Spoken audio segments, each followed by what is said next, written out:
copain m'a traité de laide devant son ami et m'a plaqué au restaurant, me laissant payer l'addition.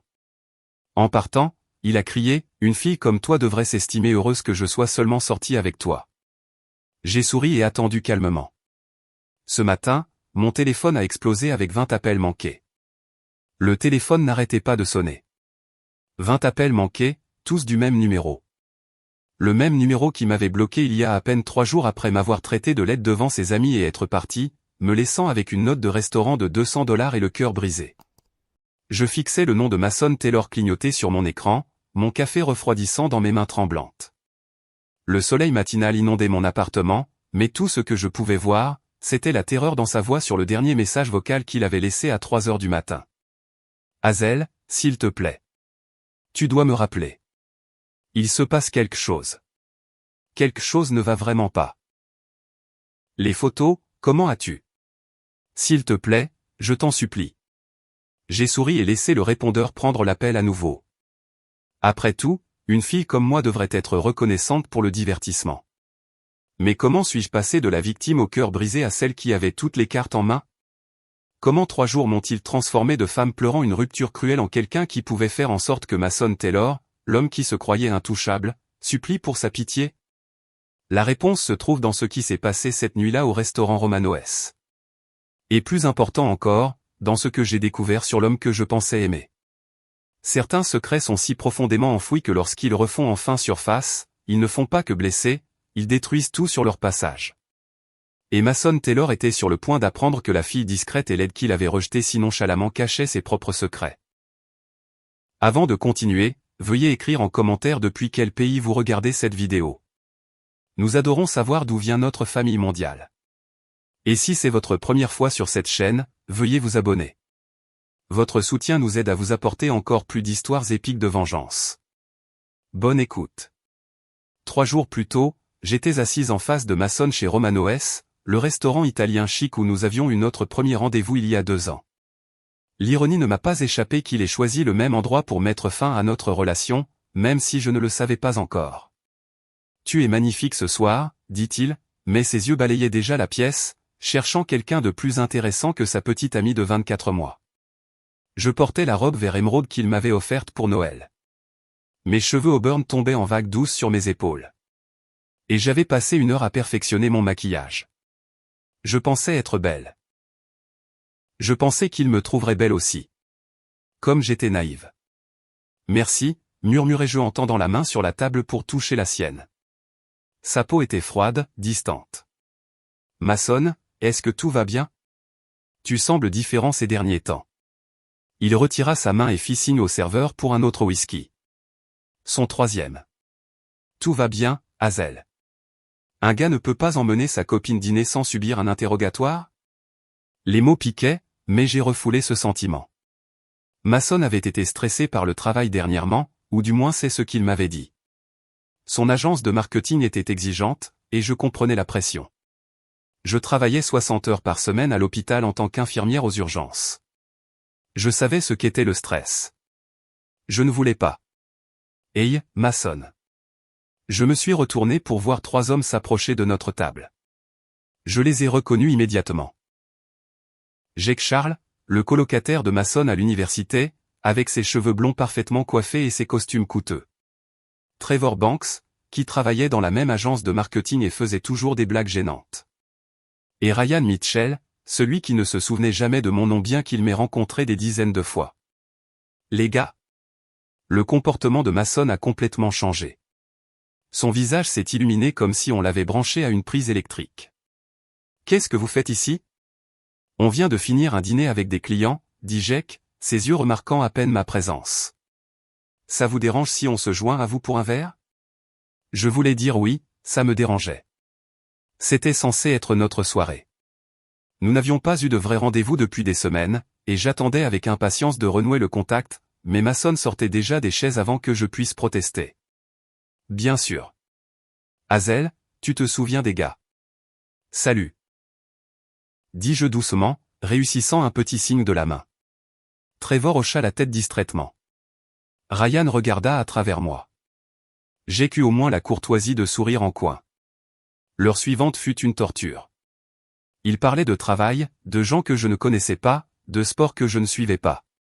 Chaque fois que j'essayais de contribuer à la conversation, l'un d'eux m'interrompait ou changeait de sujet. Mason riait de leurs blagues. Des blagues qui n'étaient pas drôles, des blagues parfois cruelles, des blagues qui me faisaient me recroqueviller encore plus sur ma chaise. Alors, Mason, dit Trevor, se penchant en arrière sur sa chaise et me regardant avec une expression que je ne pouvais pas tout à fait déchiffrer. Quand est-ce que tu vas passer au modèle supérieur? Le silence se fit à table. Le verre de whisky de Mason s'arrêta à mi-chemin de ses lèvres. Qu'est-ce que tu veux dire? La voix de Mason était soigneusement neutre. Allez, mec. Jake intervint, sa voix baissant à ce qu'il pensait probablement être un murmure, mais qui ne l'était pas, tu sais ce qu'on veut dire. Tu réussis. Tu es beau gosse. Tu as cette nouvelle promotion qui arrive. Tu ne penses pas qu'il est temps de faire un ajustement? Mon sang se glaça. Il parlait de moi, juste devant moi, comme si je n'étais même pas là. Les gars, dit Mason, mais il n'y avait aucune conviction dans sa voix. Pas de colère, pas de défense pour la femme qu'il était censé aimer. Je veux dire, regarde autour de toi, dit Ryan en faisant un grand geste vers le restaurant élégant rempli de beaux couples. Regarde le calibre des femmes ici. Tu ne veux pas quelqu'un qui correspond. Je fixai Mason, attendant qu'il leur dise d'arrêter. Attendant qu'il me défende. Attendant qu'il se souvienne qu'il m'avait dit un jour que j'étais la plus belle femme qu'il ait jamais vue, qu'il aimait mon sourire, mon rire, la façon dont je m'enthousiasmais pour les vieux films et sauvais les chats errants. Au lieu de ça, Mason vida son whisky et posa le verre avec un bruit sec. Vous savez quoi, dit-il, sa voix devenant plus forte à chaque mot. Vous avez raison. Le bruit du restaurant s'estompa en un bourdonnement sourd. Mon cœur cessa de battre. Le monde bascula. Mason. Ma voix sortit à peine comme un murmure. Il se tourna pour me regarder alors, et je vis un étranger. La chaleur dont j'étais tombée amoureuse avait disparu, remplacée par quelque chose de froid et de calculateur. Ses yeux marron foncé, ceux dans lesquels je m'étais autrefois perdu, me regardaient comme si j'étais quelque chose de dégoûtant qu'il avait trouvé sous sa chaussure. Hazel, ça ne marche plus. Quoi? Qu'est-ce que tu veux dire? Les trois hommes se penchèrent en arrière sur leurs chaises comme s'ils s'installaient pour regarder un spectacle. Jake sourit carrément. Je parle de nous. De ça. Mason fit un geste vague entre nous. Je monte dans le monde et j'ai besoin de quelqu'un qui peut monter avec moi. Quelqu'un qui correspond à l'image que j'essaie de créer. L'image? J'avais l'impression de me noyer. Mason, je ne comprends pas. Quelle image? De quoi parles-tu? Écoute, Hazel. Il soupira comme si cette conversation était fastidieuse, comme si rompre avec moi n'était qu'un autre point sur sa liste de choses à faire. Tu es une fille gentille. Tu es adéquate. Mais soyons honnêtes ici. Le mot adéquate me frappa comme un coup physique. Être honnête à propos de quoi? Mason regarda ses amis autour de la table, qui hochaient tous la tête de manière encourageante. Puisant sa force dans leur approbation, il se redressa et me regarda droit dans les yeux. Tu n'es pas assez jolie pour là où je vais dans la vie. Les mots restèrent suspendus dans l'air comme de la fumée. Je sentis chaque personne aux tables voisines se tourner pour nous regarder. Je sentis leur pitié et leur curiosité brûler ma peau. Mason, s'il te plaît, ne fais pas ça, murmurai-je. Pas ici. Pas comme ça. Quand serait le bon moment, Hazel? Quand serait le bon moment pour te dire que tu n'es tout simplement pas assez? Trevor ricana. Mince, mec. Dur, mais nécessaire, ajouta Jake. Parfois, il faut être cruel pour être gentil. Tu veux savoir la vérité, continua Mason, sa voix s'élevant. D'autres clients nous regardaient définitivement maintenant. La vérité, c'est que ça fait des mois que j'ai honte d'être vu avec toi. Mes collègues me posent des questions sur ma copine, et j'invente des excuses pour ne pas t'amener aux événements de l'entreprise parce que tu ne cadres pas. Tu n'as pas ta place dans mon monde. Chaque mot était un couteau entre mes côtes. Je serrai le bord de la table si fort que mes jointures devinrent blanches. Mason, arrête, s'il te plaît. Tu travailles dans un hôpital avec du sang et du vomi toute la journée. Tu conduis une Honda de 10 ans. Tu fais tes courses dans des magasins discount et tu penses qu'Olive Garden est un restaurant gastronomique. Et toi? Il marqua une pause, me toisant avec dégoût. Tu n'es tout simplement pas assez séduisante pour que tout ça vaille la peine d'être ignoré. Ryan siffla à voix basse. Jésus, Mason. Quoi? Elle a besoin d'entendre ça. Elle a besoin de comprendre la réalité. Je sentis les larmes monter, mais je refusais de pleurer devant eux. Je refusais de leur donner cette satisfaction. Alors c'est tout, réussis-je à demander. 2 ans et c'est tout? 2 ans de trop, dit Mason en se levant et en sortant son portefeuille. Il jeta un billet de 20 sur la table. Ça devrait couvrir mes verres. Tu peux t'occuper du reste, non? Considère ça comme un cadeau d'adieu. L'addition du dîner dépassait les $200. J'étais infirmière aux urgences, pas neurochirurgienne. $200, c'était 2 semaines de course. Mason, je ne peux pas me le permettre. Tu te débrouilleras, dit-il en enfilant déjà sa veste. Tu te débrouilles toujours. Ses 3 amis se levèrent avec lui comme une meute de hyènes suivant leur chef. On se voit, Hazel, dis-je qu'avec une fausse sympathie. Peut-être. Ils se dirigèrent vers la porte, riant et parlant comme s'ils n'avaient pas juste détruit un être humain. Comme s'ils n'avaient pas juste pris 2 ans de ma vie pour les jeter à la poubelle. Mais Mason n'avait pas encore fini. En atteignant l'entrée du restaurant, il se retourna et éleva la voix assez fort pour que la moitié du restaurant l'entende.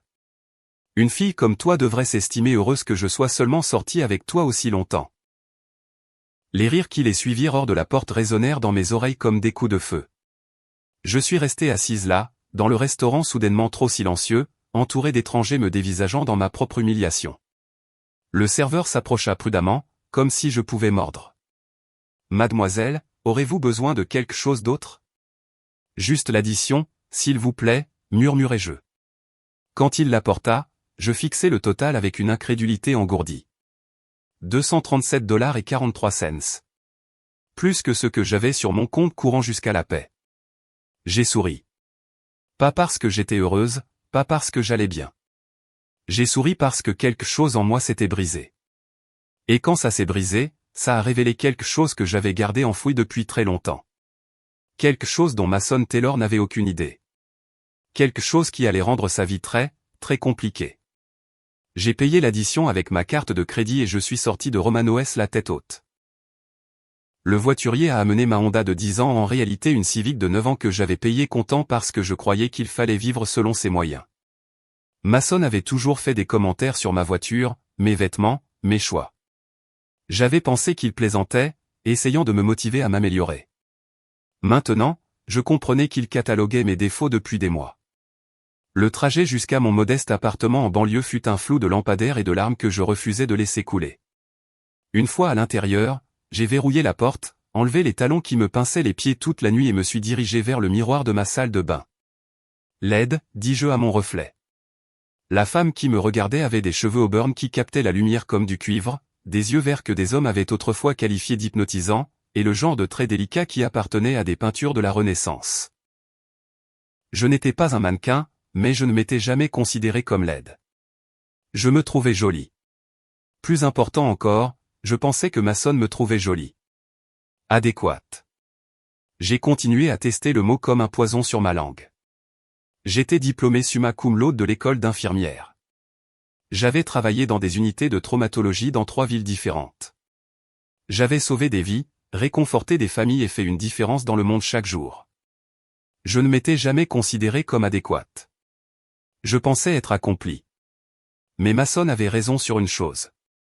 Je n'étais pas celle que je paraissais être. Je suis allé dans ma chambre et j'ai ouvert le placard. Derrière mes blouses de travail et mes vêtements décontractés, repoussés tout au fond où je ne regardais jamais, se trouvait une housse à vêtements que je n'avais pas touchée depuis plus de 3 ans. À l'intérieur, il y avait une robe de cocktail noire qui avait coûté plus que ce que Mason gagnait en un mois. À côté, des bijoux qui auraient pu rembourser ses prêts étudiants. Au fond du sac, des chaussures qui étaient des œuvres d'art et une pochette fabriquée à la main en Italie. J'ai sorti mon ordinateur portable et me suis connecté à un compte bancaire auquel je n'avais pas accédé depuis que j'avais déménagé dans cette ville et tout recommencé en tant que simple Hazel, l'infirmière. Solde actuel, $2 847 392,67. J'ai parcouru mon portefeuille, actions technologiques, investissements immobiliers, obligations municipales, tous performants, comme mon conseiller financier l'avait prédit. Puis j'ai ouvert mon autre ordinateur portable, celui que je gardais caché dans un double fond de ma commode. Celui avec un logiciel qui coûtait plus cher que la plupart des voitures. Il était temps de me souvenir de qui j'étais. Je m'appelle Hazel Wilson, et oui, je suis infirmière aux urgences. Mais je suis aussi la fille du magnate de la technologie Richard Blackstone, fondateur et PDG de Blackstone Industries. Je vaux plus que ce que Mason et ses 3 amis idiots gagneront dans leur vie combinée. Il y a 3 ans, après la mort de mon père, j'ai hérité non seulement de son argent, mais aussi de son entreprise. Une entreprise que j'avais aidé à construire de A à Z, en commençant par des leçons de codage à 12 ans et en progressant vers la stratégie d'entreprise à 25 ans. Mes hérités de milliards à 26 ans m'avaient appris quelque chose de précieux. Quand les gens savent que vous êtes riche, ils ne vous aiment jamais vraiment. Ils aiment votre argent, vos relations, votre pouvoir. Ils aiment ce que vous pouvez faire pour eux. Alors, j'avais fait un choix. J'avais mis des gestionnaires professionnels à la tête de Blackstone Industries, déménagé dans une nouvelle ville et tout recommencer en tant qu'infirmière aux urgences. Quelque chose que j'avais toujours voulu essayer. J'avais vécu modestement, conduit des voitures ordinaires, fait mes courses dans des magasins normaux. Je voulais trouver quelqu'un qui m'aimerait pour moi, pas pour ce que je pouvais lui donner. J'avais pensé avoir trouvé cette personne en Mason Taylor. Comme je m'étais trompé. J'ai ouvert mon système de messagerie sécurisé et tapé un message rapide à ma chef de la sécurité, une ancienne agente de la CIA nommée Victoria Cross qui avait travaillé pour mon père pendant 15 ans.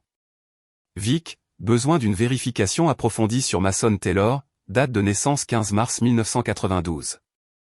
Actuellement employé chez Pinnacle Marketing Solutions. Besoin également des profils complets de Jake Charles, Trevor Banks et Ryan Mitchell. Tous associés de la cible. Besoin de tout, finances, relations, secrets, faiblesses. Délai, 48 heures. La réponse est revenue en moins de 5 minutes. Compris. Dois-je savoir quelque chose sur le niveau de détail requis? J'ai souri à mon reflet dans l'écran de mon ordinateur portable. Trouve tout, Vic. Ne laissez aucune pierre non retournée. Ils ont blessé quelqu'un qui m'est cher. Je m'en occupe. Désolé de l'apprendre. As-tu besoin de ressources supplémentaires? Pas encore, mais garde l'équipe en attente. J'ai fermé l'ordinateur portable et je suis retourné à mon placard. Demain, j'irai travailler, je sourirai à mes patients et je ferai semblant d'être Hazel Wilson au cœur brisé, l'infirmière plaquée qui ne pouvait pas se payer un dîner chic. Mais ce soir, j'avais des plans à faire. Mason Taylor avait fait l'erreur de me croire faible, ordinaire et inférieur à lui. Il m'avait humilié en public parce qu'il pensait que je n'avais aucun pouvoir, aucune ressource, aucune capacité à riposter. Il était sur le point d'apprendre que parfois, les personnes les plus silencieuses le sont pour une très bonne raison. Le lendemain matin à l'hôpital, j'ai fait ma tournée comme un fantôme. J'ai vérifié Madame Rodriguez, qui se remettait d'une crise cardiaque. J'ai aidé le docteur Thompson à stabiliser une victime d'accident de voiture. J'ai réconforté une adolescente effrayée qui avait fait une overdose lors d'une fête. Des choses normales pour Hazel Wilson. Le genre de travail adéquat que font les gens adéquats.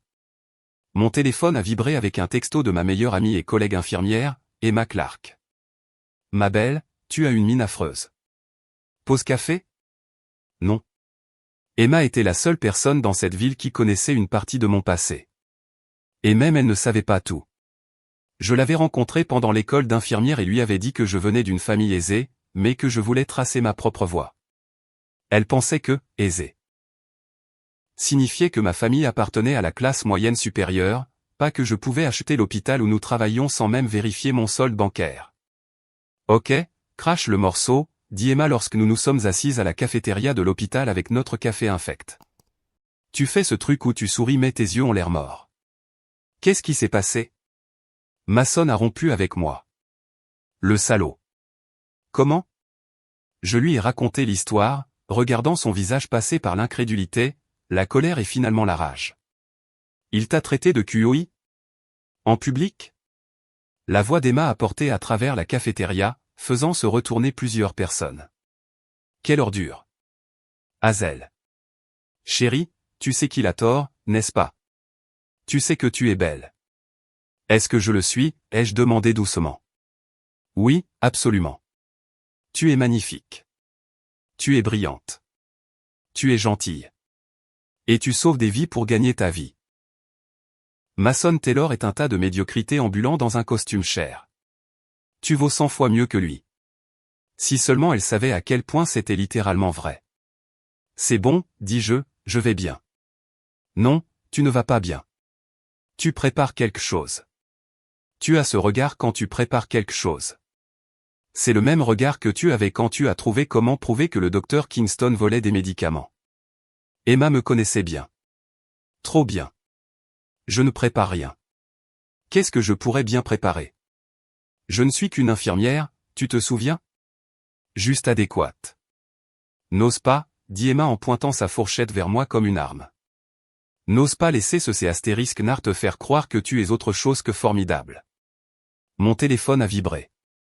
Un message de Victoria Cross. Balayage initial terminé. Rendez-vous ce soir. Chez toi, 21h. J'ai répondu rapidement. Confirmé. C'est qui? Demanda Emma. Mauvais numéro, mentis-je avec aisance. Écoute, je devrais retourner au travail. Madame Rodriguez a besoin d'un ajustement de ses médicaments. Hazel? Emma attrapa ma main. Promets-moi que tu ne feras rien de stupide. Je sais que tu es blessé, mais ne le laisse pas te transformer en quelqu'un que tu n'es pas. Je lui serrai la main et lui offris mon sourire le plus rassurant. Ne t'inquiète pas pour moi, et aime. Je vais très bien m'en sortir. À 21h précise, Victoria Cross frappa à la porte de mon appartement. Elle était exactement la même qu'il y a 3 ans. Cheveux blonds platine tirés en un chignon sévère, des yeux bleus perçants qui ne manquaient rien, et le genre d'élégance discrète qui venait d'années d'opération dans des environnements à haut risque. Hazel, dit-elle en m'embrassant brièvement. Tu as l'air en forme. La vie civile te va bien. Merci, Vic. Entre. Elle posa sa mallette sur la table de ma cuisine et l'ouvrit avec une efficacité bien rodée. Je dois dire que lorsque tu as disparu dans la vie d'infirmière de banlieue, je ne m'attendais plus jamais à avoir de tes nouvelles. Ton père serait fier, au fait. Le cours de l'action de l'entreprise a augmenté de 40% depuis que tu as pris la relève. Les gestionnaires que tu as recommandés sont excellents. Ils le sont, mais ils ne sont pas toi. Victoria sortit un dossier épais. Maintenant, parlons de la raison pour laquelle tu veux détruire Mason Taylor. Je n'ai pas dit que je voulais le détruire. Victoria me lança un regard qui aurait pu geler de l'eau. Hazel, je te connais depuis que tu as 16 ans. Je connais la différence entre une vérification de routine et une enquête de type option nucléaire. C'est une option nucléaire. Je me suis affalé sur ma chaise. Dis-moi ce que tu as trouvé. Mason Taylor est un narcissique de manuel avec des délires de grandeur et des problèmes financiers qu'il cache bien. Victoria ouvrit le dossier avec panache. En surface, il a l'air bien. Directeur marketing chez Pinacle. Bel appartement, vêtements chers, conduit une BMW en leasing. Mais en creusant. Elle étala des photos et des documents sur ma table comme si elle posait une main de cartes.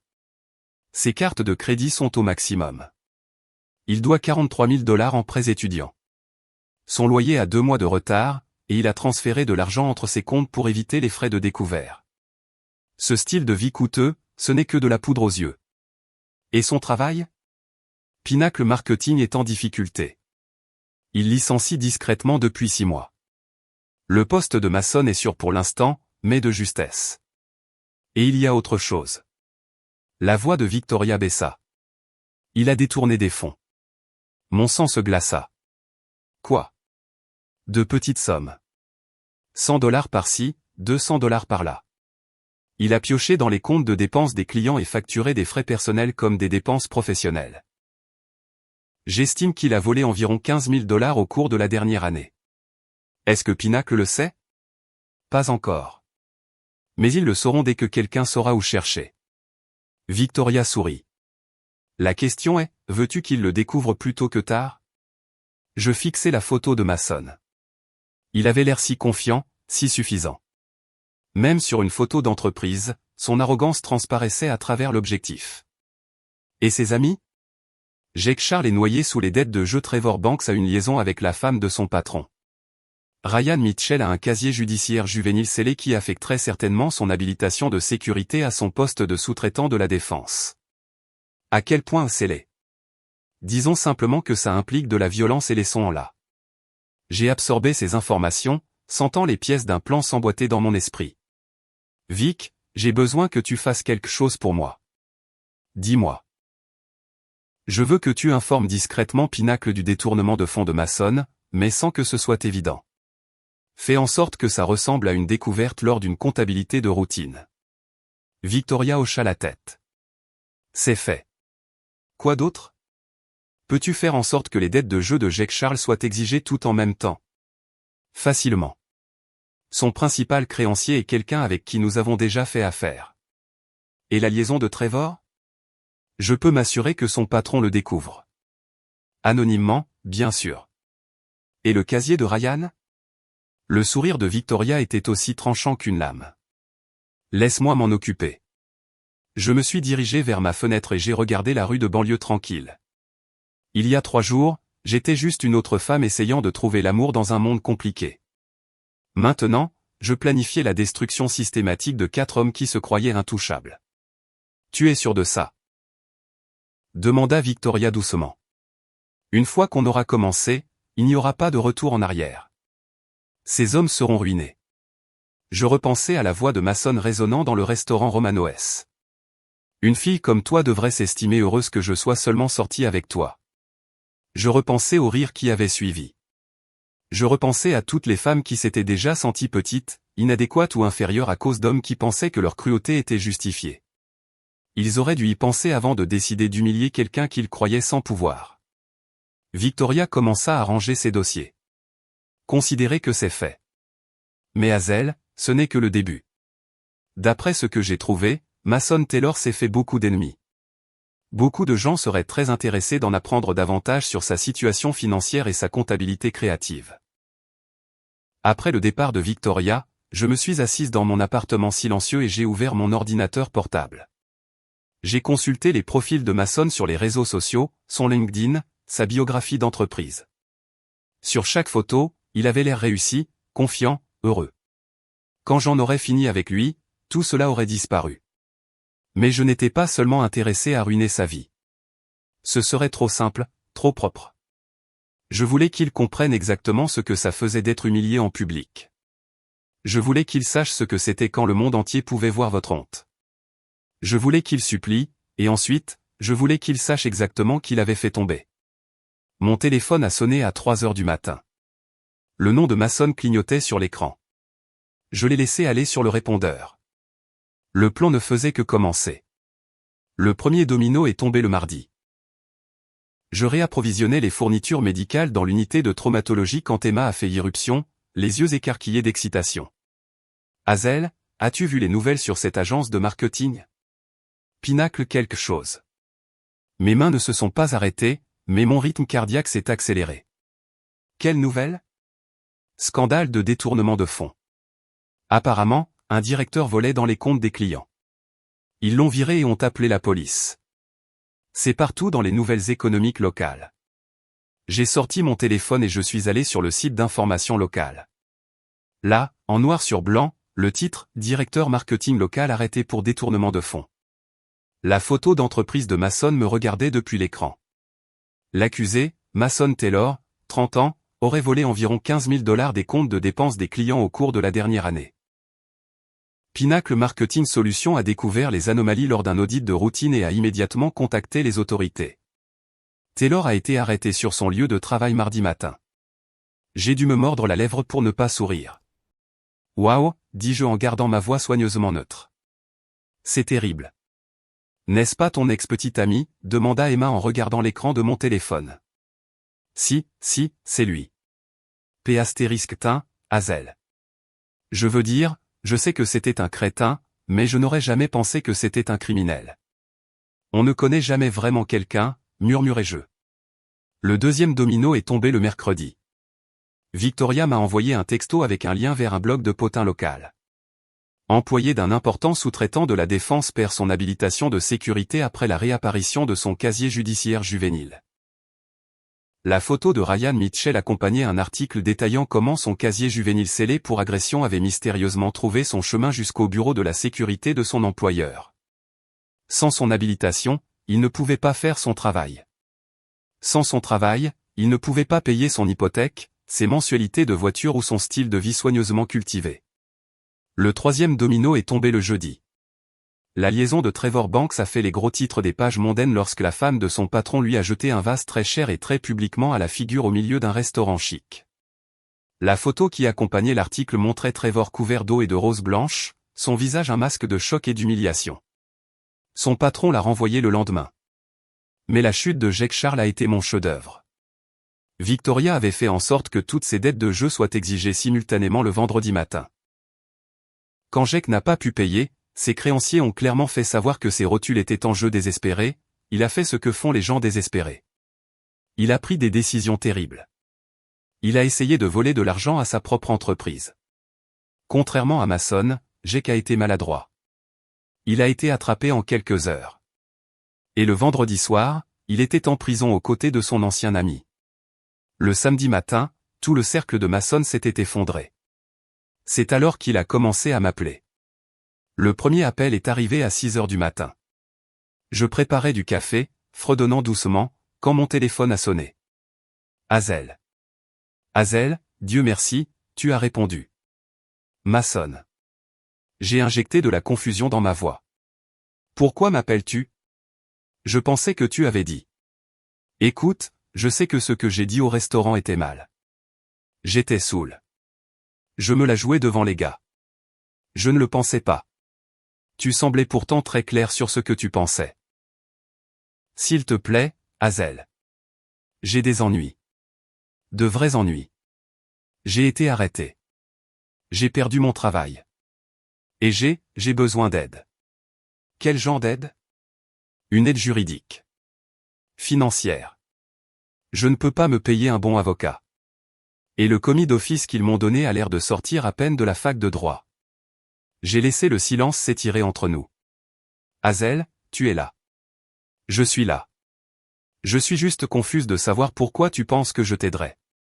Tu as dit que j'étais laide. Tu te souviens? Tu as dit que j'étais au mieux adéquate. Tu as dit que je devrais être reconnaissante que tu sois sortie avec moi. J'avais tort. J'avais complètement tort. Tu es belle. Tu es incroyable. Et j'ai été un idiot de te laisser partir. Alors, tu veux que je revienne? Oui. Oui. Absolument. On peut arranger ça. On peut? J'ai raccroché. Il a rappelé immédiatement. J'ai laissé le répondeur prendre l'appel. Hazel, s'il te plaît, ne me raccroche pas au nez. Je t'aime. Je sais que j'ai une manière de merde de le montrer, mais je t'aime. S'il te plaît, rappelle-moi. Le deuxième appel est arrivé 2 heures plus tard. Hazel, il se passe quelque chose de vraiment bizarre. Ce n'est pas que moi. Jake, Trevor, Ryan, on traverse tous un enfer en ce moment. Jake et moi sommes tous les deux arrêtés. Trevor a perdu son travail. Ryan a perdu son habilitation. C'est comme si quelqu'un nous ciblait. Ça, c'est intéressant. Ça semble étrange, non, dis-je prudemment. Exactement. Je veux dire, quelles sont les chances? Que nous ayons tous les 4 des catastrophes la même semaine. Assez faible, j'imagine. Exactement. Écoute, je sais que ça semble fou, mais je pense que quelqu'un nous en veut. Quelqu'un avec de sérieuses ressources. Comme qui? Je ne sais pas. Un concurrent peut-être, ou quelqu'un qu'on a énervé. Je ne vois personne avec ce genre de pouvoir. Mais il se rapprochait de la vérité plus que je ne l'avais prévu. Mason était stupide, mais il n'était pas complètement inconscient. Mason, je pense que tu es paranoïaque. Parfois, les mauvaises choses arrivent, c'est tout. Tout en même temps, à nous tous? Allez, Hazel. Tu es intelligente. Tu vois des schémas à l'hôpital tout le temps. Est-ce que ça ne te semble pas orchestré? Je pense que tu cherches quelqu'un à blâmer pour tes propres mauvais choix. Quel mauvais choix? Hazel, je n'ai pas choisi que quelqu'un découvre mes irrégularités financières. J'étais prudent. Très prudent. Peut-être pas assez prudent. Il y eut une longue pause. Tu sais quoi? Tu as raison. J'ai fait des erreurs et maintenant j'en paie le prix. Mais ça ne change rien au fait que j'ai besoin d'aide. Et tu es la seule personne en qui j'ai confiance. La seule personne en qui tu as confiance. Vraiment? Oui. Tu es la seule personne qui s'est jamais souciée de moi. Pour moi, pas pour ce que je pouvais lui donner. L'ironie était si épaisse que j'aurais pu la couper au couteau. Qu'est-ce que tu veux de moi exactement, Mason? Un prêt. Juste assez pour engager un avocat décent. Je te rembourserai dès que je serai de nouveau sur pied. Combien? 50 000 $. J'ai failli rire. 50 000 $. Je gagnais cette somme en intérêt sur mes investissements en quelques jours. Mason, je suis infirmière aux urgences. Où trouverais-je 50 000 $? Tu pourrais faire un emprunt, ou demander à ta famille. Ma famille n'a pas ce genre d'argent et je ne peux pas obtenir un prêt aussi important. Alors une somme plus petite? 20 000, 10 000. N'importe quoi aiderait. J'ai fait semblant d'y réfléchir. Je pourrais peut-être rassembler 5 000 $. Mais Mason, après ce que tu m'as dit, après la façon dont tu m'as traité, pourquoi devrais-je t'aider? Parce que tu es une bonne personne. Parce que tu sauves des vies tous les jours. Parce que quelque part au fond de toi, tu tiens encore à moi. Il avait raison sur une chose. Je tenais encore à lui. Je tenais à le voir se tortiller. J'ai besoin de temps pour y réfléchir. Combien de temps? Quelques jours. Hazel, je n'ai pas quelques jours. Mon audience est lundi.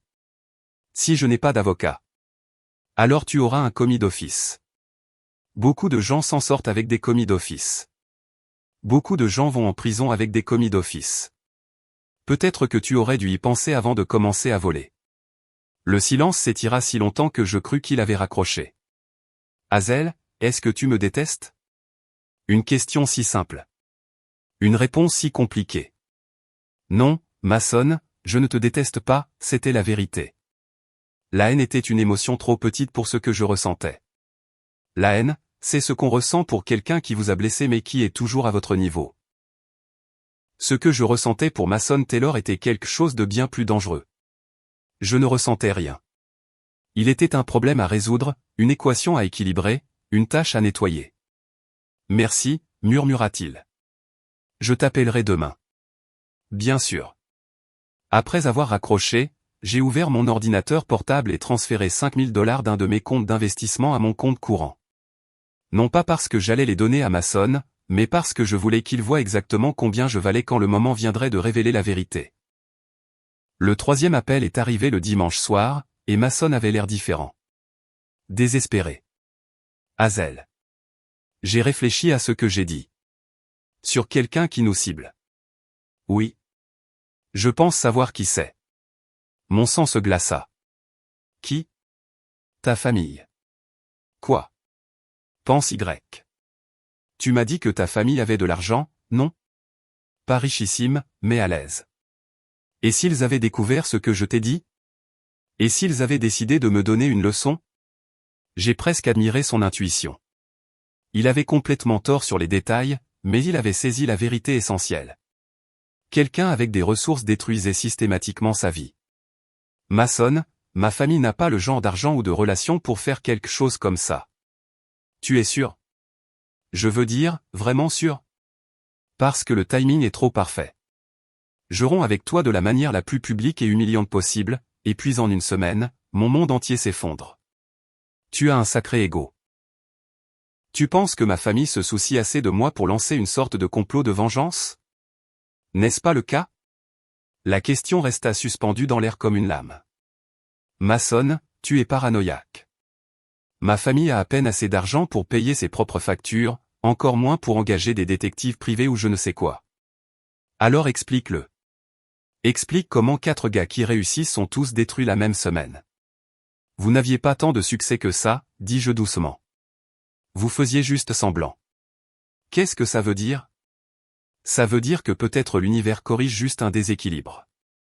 Peut-être que vous vous en êtes sorti trop longtemps et que maintenant, l'addition arrive. Ce n'est pas comme ça que le monde fonctionne, Hazel. Vraiment? Le 4e appel est arrivé le lundi matin à 3 heures. J'étais déjà réveillé, assise dans mon salon avec une tasse de thé, regardant le lever du soleil et pensant à la justice. Hazel.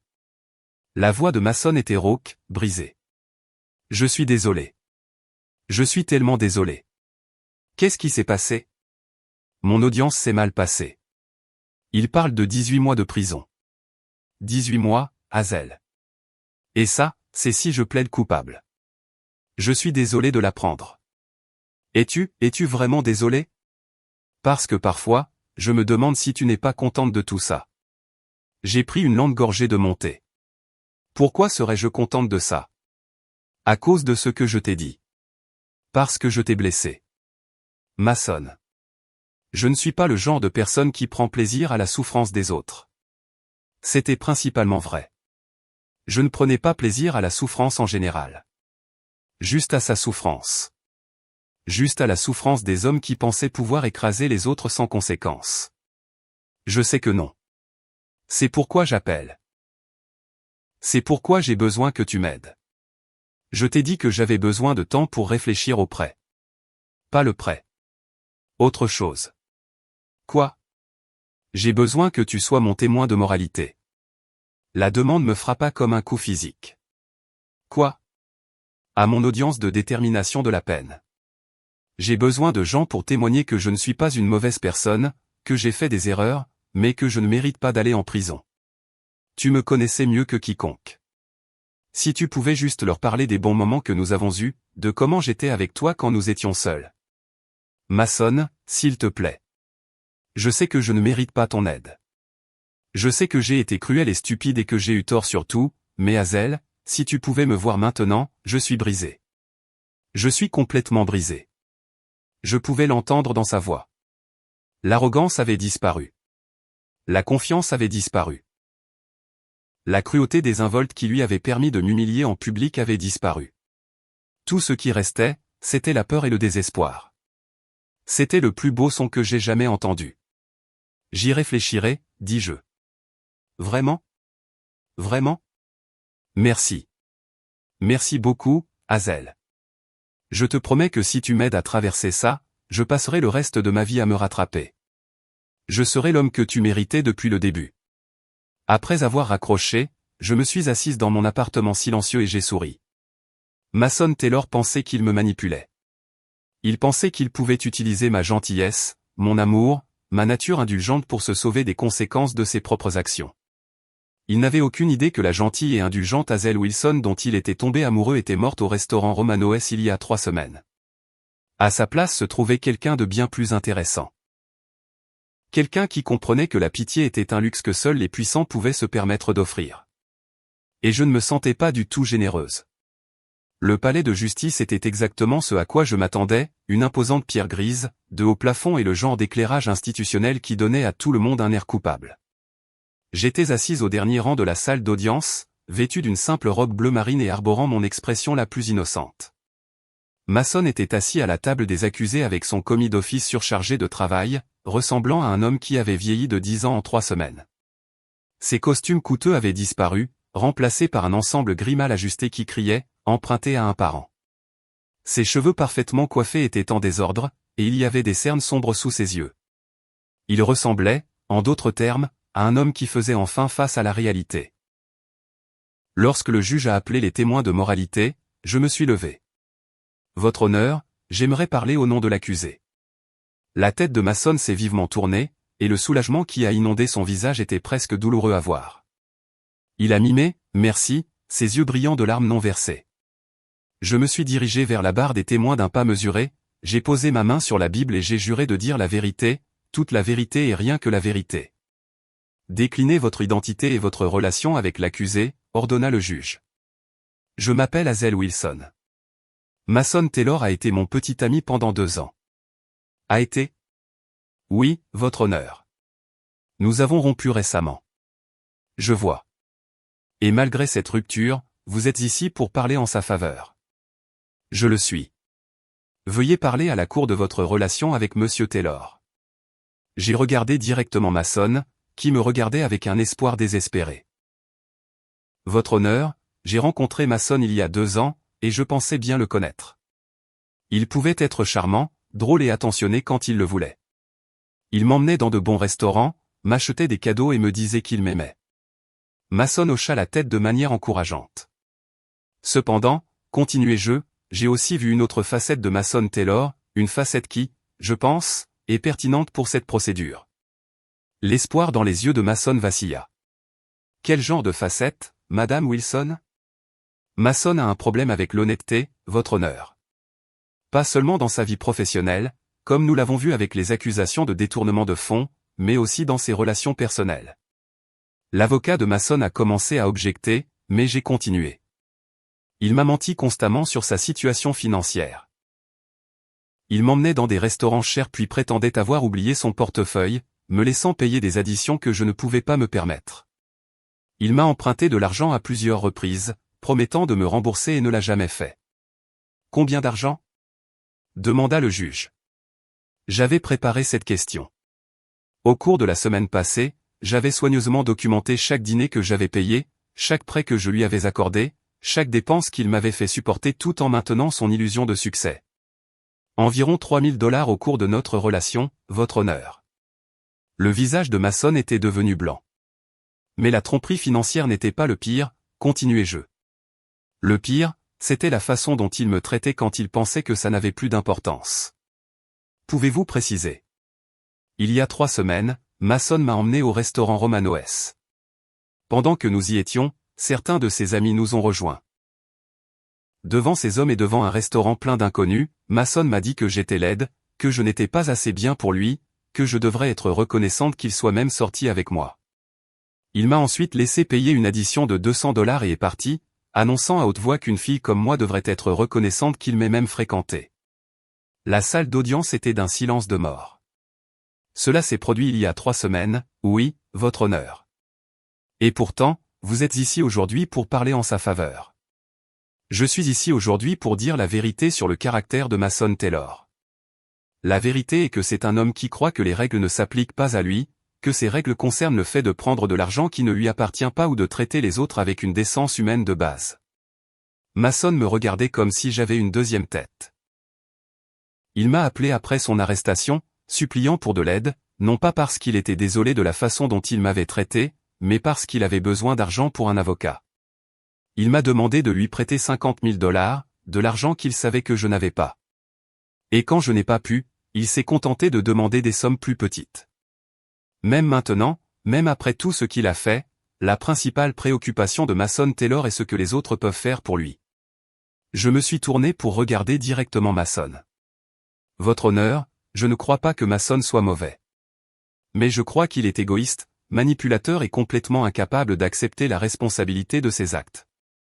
Les accusations de détournement de fonds ne me surprennent pas du tout. C'est exactement le genre de choses que quelqu'un ferait s'il croyait que le monde lui devait un style de vie qu'il n'avait pas mérité. Le juge prenait des notes, hochant lentement la tête.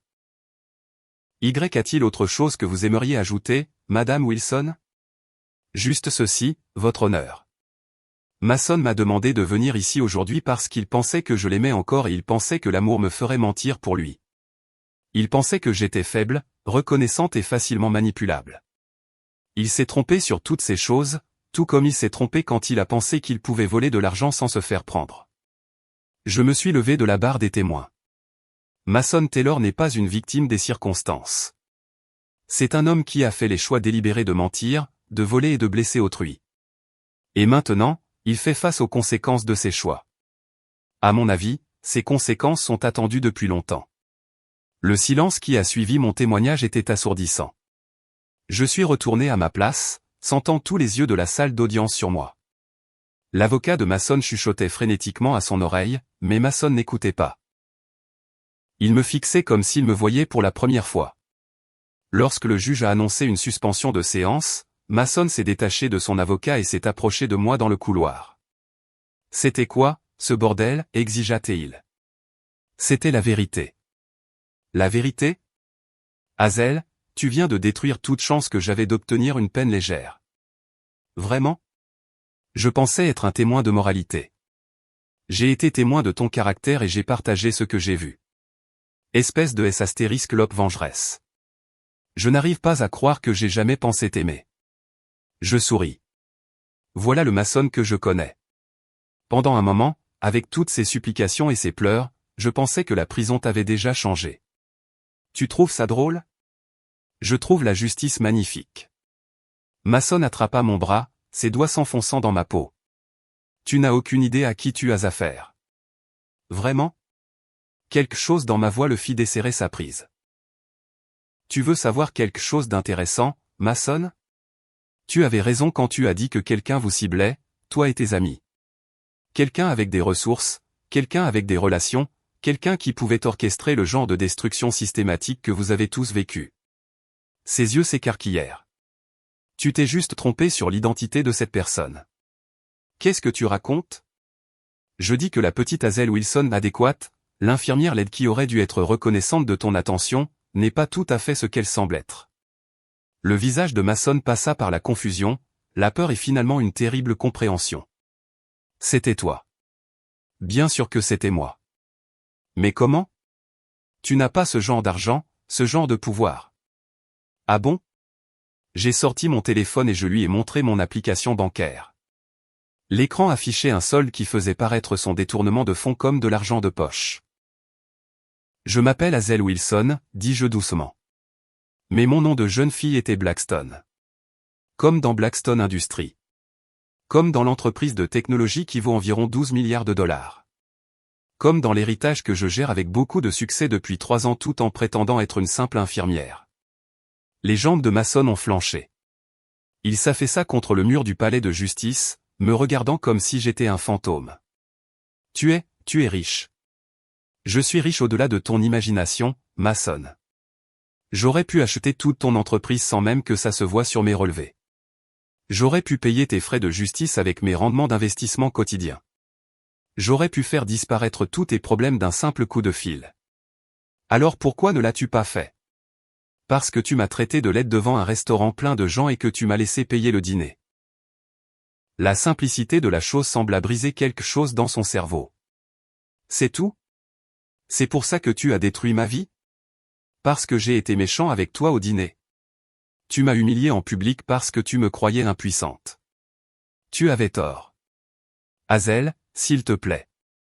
Si tu as tout cet argent, si tu as tout ce pouvoir, tu peux arranger ça.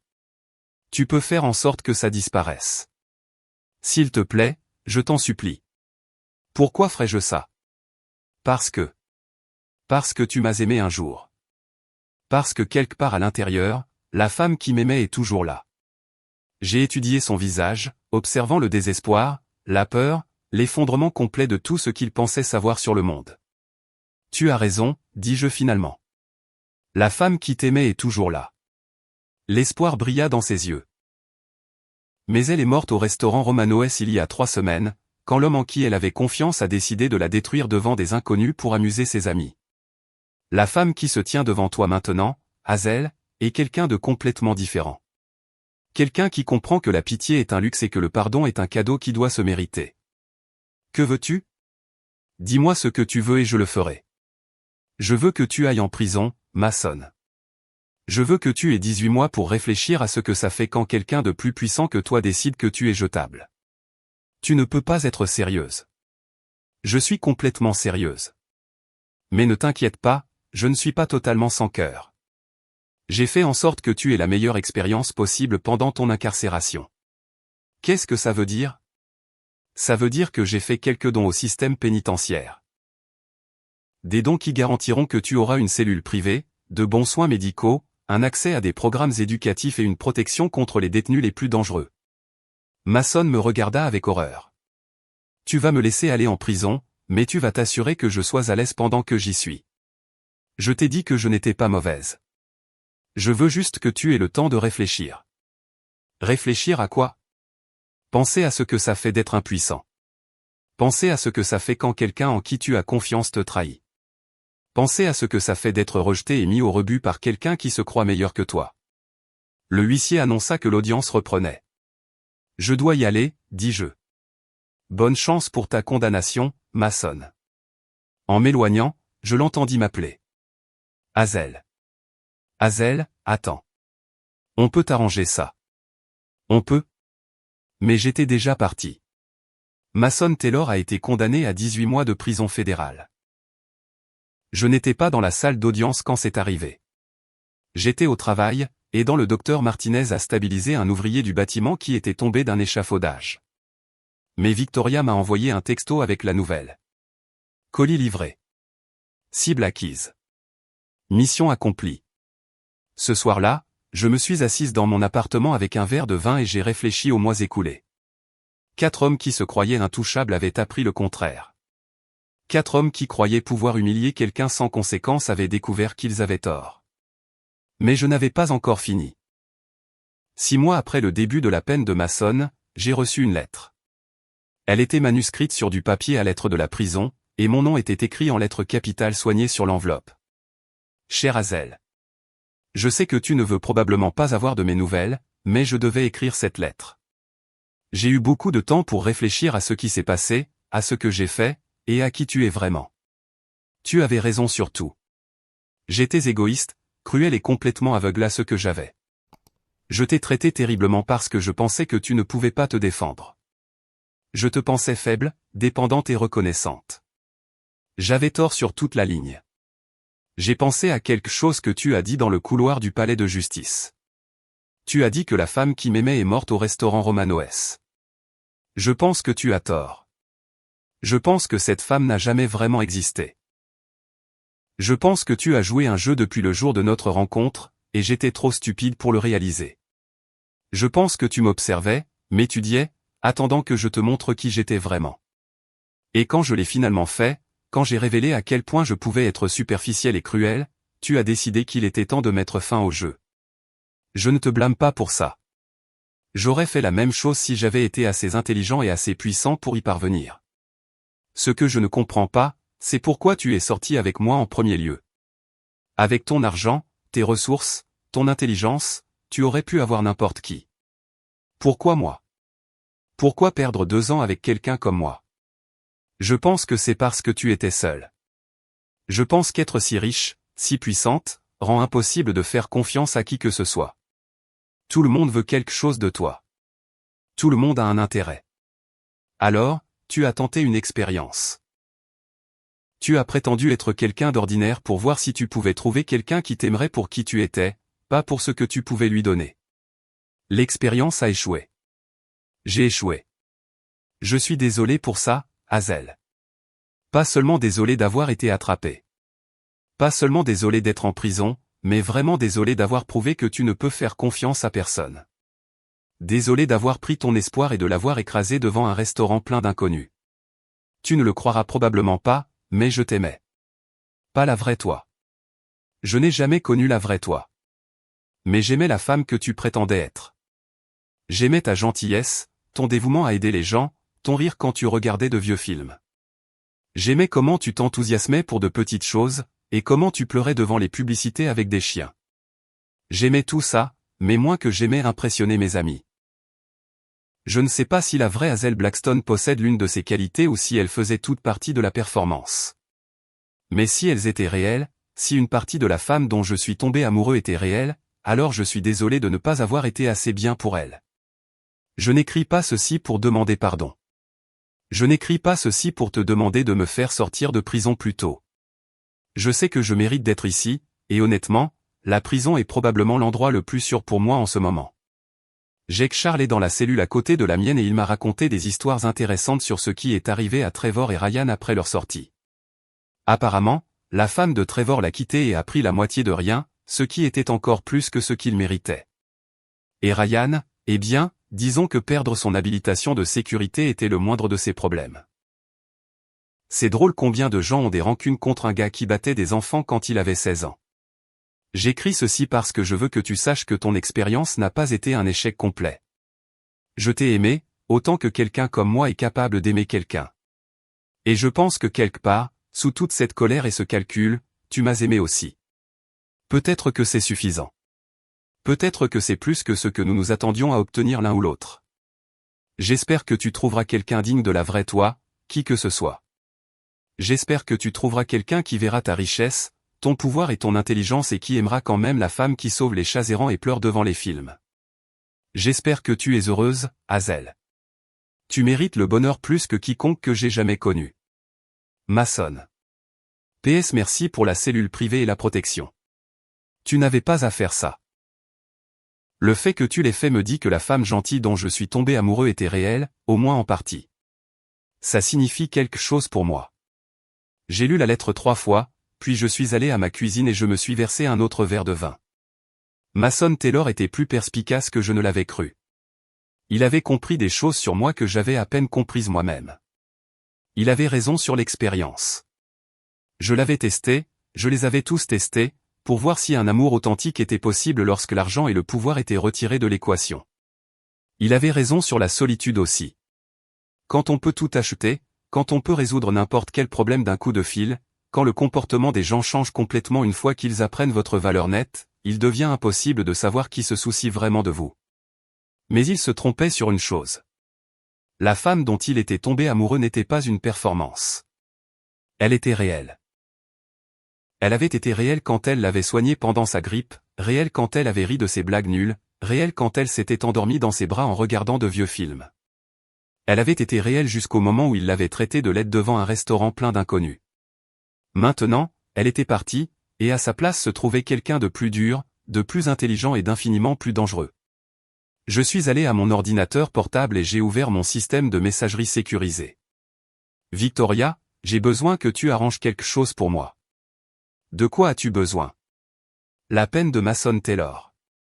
Je veux qu'elle soit réduite au temps purgé. Il y eut une longue pause avant que Victoria ne réponde. Tu es sûr de ça? Il n'est en prison que depuis 6 mois. Tu t'es donné beaucoup de mal pour l'Y-maître. J'en suis sûr. Peux-tu le faire? Bien sûr. Une raison particulière? Il a réussi le test. Quel test? L'examen final. Je ne comprends pas. Je fixais la lettre de Mason, son écriture soignée, les mots qui lui avaient coûté quelque chose à écrire. Il a compris qui je suis vraiment, Victoria. Pas seulement l'argent, pas seulement le pouvoir, mais la personne en dessous. Et il est sincèrement désolé pour ce qu'il a fait. Pas parce qu'il s'est fait prendre, mais parce qu'il a blessé quelqu'un qu'il aimait. Alors, tu vas lui pardonner? Je vais le libérer. Il y a une différence. Fais le nécessaire, Vic. Mason Taylor a appris sa leçon. Je réapprovisionnais les fournitures médicales dans l'unité de traumatologie quand Emma a fait irruption avec un air d'excitation familier.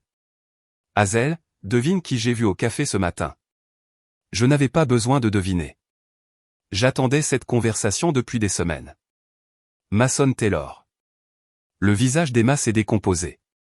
Comment tu as su? Un coup de chance. Comment allait-il?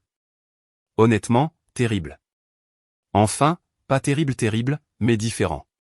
Plus vieux, plus triste. Il a demandé de tes nouvelles.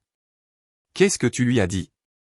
Je lui ai dit que tu allais très bien, que tu avais été promue infirmière en chef des urgences, et que tu sortais avec quelqu'un de nouveau.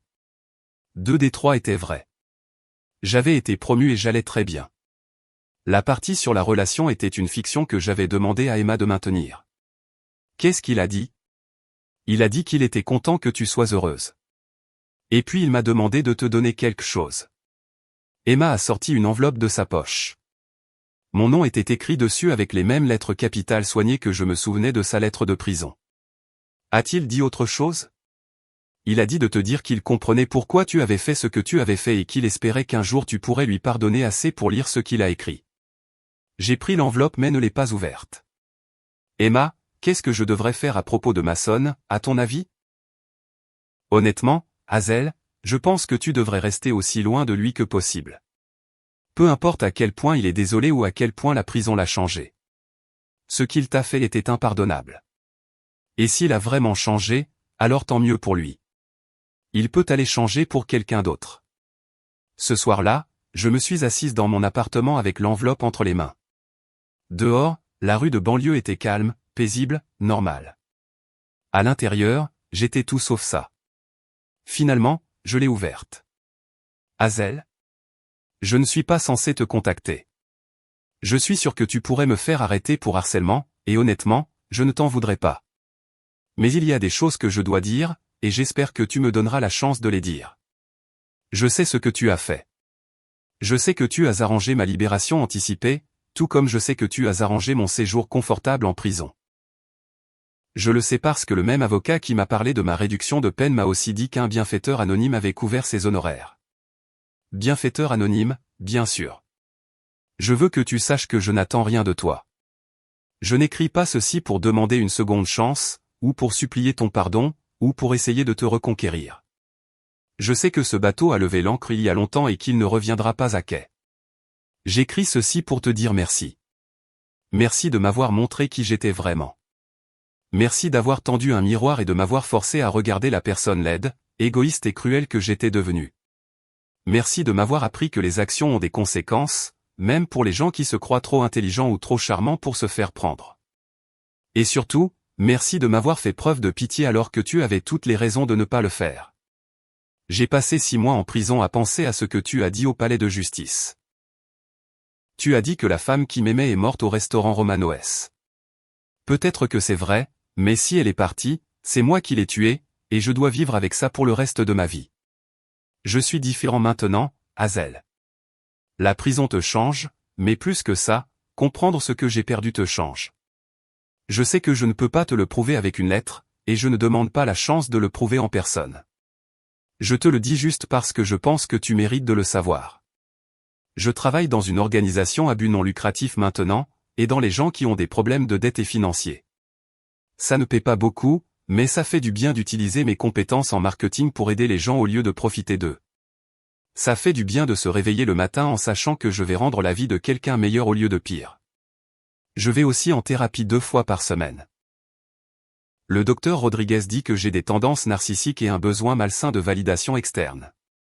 Elle dit que ça prendra des années de travail pour désapprendre les schémas que j'ai passé toute ma vie à développer. Je suis prêt à faire ce travail. Je sais que tout ça ne t'importe pas. Je sais que tu as tourné la page, que tu as trouvé quelqu'un qui mérite la femme incroyable que tu es. Mais j'avais besoin que tu saches que ton expérience n'a pas été un échec complet. Tu voulais savoir si quelqu'un pouvait aimer la vraie toi. La réponse est oui. Je t'ai aimé, Hazel. Pas parfaitement, pas de manière désintéressée, mais sincèrement. Le problème n'était pas que tu es impossible à aimer. Le problème était que je n'étais pas digne de t'aimer. Peut-être qu'un jour, je le serai. Pas pour toi, je sais que cette chance est passée. Mais pour quelqu'un d'autre.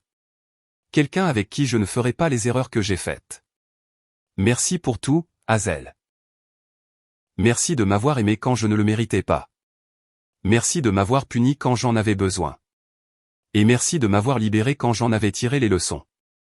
J'espère que ta vie est tout ce que tu souhaites qu'elle soit. Mason. J'ai posé la lettre et je suis allé à ma fenêtre. La rue était toujours calme, toujours paisible, toujours normale. Mais quelque chose avait changé en moi. Pour la première fois depuis près d'1 an, je me sentais plus légère, comme si un poids que je portais avait enfin été levé. Mason Taylor m'avait blessé, humilié et trahi. Mais il en avait aussi tiré des leçons, il en avait grandi, et il était devenu une meilleure personne grâce à cela. Peut-être que c'était suffisant. Peut-être que c'était plus que ce à quoi je m'attendais quand tout cela a commencé. J'ai pris mon téléphone et tapé un texto. Mason, j'ai reçu ta lettre. Je suis fier du travail que tu fais, et je suis contente que tu reçoives de l'aide. Tu as raison, nous ne pouvons pas revenir en arrière, mais je veux que tu saches que je te pardonne. Pas pour toi, mais pour moi. Porteur de la colère est épuisant, et je suis fatigué d'être en colère. Porte-toi bien, Hazel. J'ai appuyé sur envoyer avant de pouvoir changer d'avis. Sa réponse est arrivée en quelques minutes. Merci. Ça signifie plus pour moi que tu ne le sauras jamais. J'ai supprimé son numéro de mon téléphone, puis je suis allé à mon placard et j'ai sorti la housse à vêtements que je n'avais pas touché depuis plus d'1 an. À l'intérieur se trouvaient les vêtements chers, les bijoux de créateur, les symboles d'une vie que j'avais laissée derrière moi quand j'avais décidé de jouer à être normal. Mais je n'étais pas normal. Je ne l'avais jamais été. J'étais Hazel Blackstone, fille d'un magnate de la technologie, héritière d'une fortune d'1 milliard de dollars et l'une des femmes les plus puissantes du pays. Il était temps d'arrêter de prétendre être quelqu'un d'autre. Il était temps de rentrer à la maison. Le lundi suivant, je suis entré dans le bureau de ma supérieure et j'ai remis ma démission de l'hôpital. Je lui ai dit qu'on m'avait offert une opportunité que je ne pouvais pas refuser, ce qui était vrai. On m'avait offert l'opportunité d'arrêter de me cacher de qui j'étais vraiment. Emma a pleuré quand je lui ai dit que je partais. « Où vas-tu » a-t-elle demandé. « Je retourne d'où je viens. »« Est-ce que je te reverrai ?»« Bien sûr. Tu es l'une des rares personnes qui m'appréciaient quand tu pensais que je n'étais personne de spécial. Ça te rend plus rare que les diamants. Tu n'as jamais été une personne de spécial, Hazel. Tu sauves des vies tous les jours. Je sais. Et je continuerai à sauver des vies, juste différemment. » Une semaine plus tard, je me tenais dans la salle du conseil d'administration de Blackstone Industries, vêtu d'un tailleur noir sur mesure qui coûtait plus cher que la plupart des voitures. Autour de la table étaient assis 12 des cadres les plus puissants de l'industrie technologique, tous attendant d'entendre ce que j'avais à dire. « Mesdames et messieurs, commençais-je, je m'appelle Hazel Blackstone, et au cours des 3 dernières années, j'ai laissé d'autres personnes diriger mon entreprise pendant que je découvrais qui je voulais être. » J'ai cliqué sur la première diapositive de ma présentation. J'ai fini de chercher. Il est temps de se remettre au travail. 6 mois plus tard, Blackstone Industries a annoncé une nouvelle initiative révolutionnaire dans le domaine de la santé, un réseau de centres de traumatologie qui fournirait des soins d'urgence gratuits à quiconque en aurait besoin. Doté du meilleur personnel médical du monde et financé par l'une des plus grandes dotations de l'histoire. Le premier centre a ouvert dans la ville où j'avais travaillé comme infirmière. Emma a été embauchée comme infirmière en chef avec un salaire triple de ce qu'elle gagnait à notre ancien hôpital. Lors de la cérémonie d'inauguration, un journaliste m'a demandé pourquoi j'avais choisi de me concentrer sur les soins traumatologiques. « Parce que le traumatisme change les gens », dis-je. « Parfois, il les brise. Parfois, il les rend plus forts. Et parfois, il leur montre qui ils sont vraiment. Je crois que tout le monde mérite la chance de guérir de son traumatisme et de devenir qui il est censé être. » Cette initiative est-elle personnelle pour vous, Madame Blackstone? J'ai pensé à Mason Taylor, aidant probablement quelqu'un en difficulté financière dans son organisation à but non lucratif. J'ai pensé à la lettre qu'il avait écrite, au remords sincère dans ses mots, à l'homme qu'il essayait de devenir. J'ai pensé à la femme que j'avais été quand j'étais tombée amoureuse de lui, et à la femme que j'étais devenue quand il m'avait trahi. Toute guérison est personnelle, dis-je. Nous nous promenons tous avec des blessures, certaines visibles et d'autres cachées. La question n'est pas de savoir si nous serons blessés. Nous le serons. La question est ce que nous choisissons de faire de cette blessure. Et qu'avez-vous choisi de faire de la vôtre? J'ai souri à la caméra, et pour la première fois depuis des années, le sourire a atteint mes yeux. J'ai choisi de l'utiliser pour aider les autres à guérir les leurs.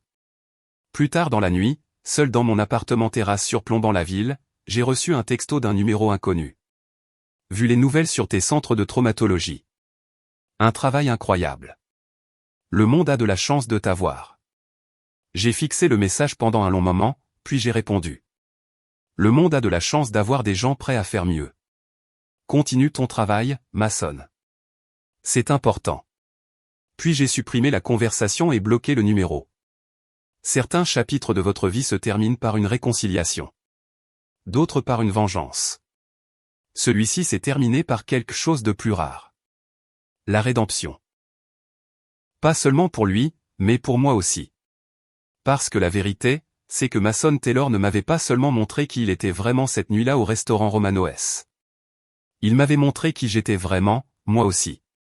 J'étais quelqu'un qui pouvait aimer profondément, qui pouvait être blessé profondément, et qui pouvait choisir la justice plutôt que la vengeance quand c'était important. J'étais quelqu'un qui pouvait utiliser le pouvoir de manière responsable, qui pouvait transformer la douleur en un objectif, et qui pouvait construire quelque chose de beau sur les cendres de la trahison. J'étais Hazel Blackstone. Et j'étais enfin prête à l'être.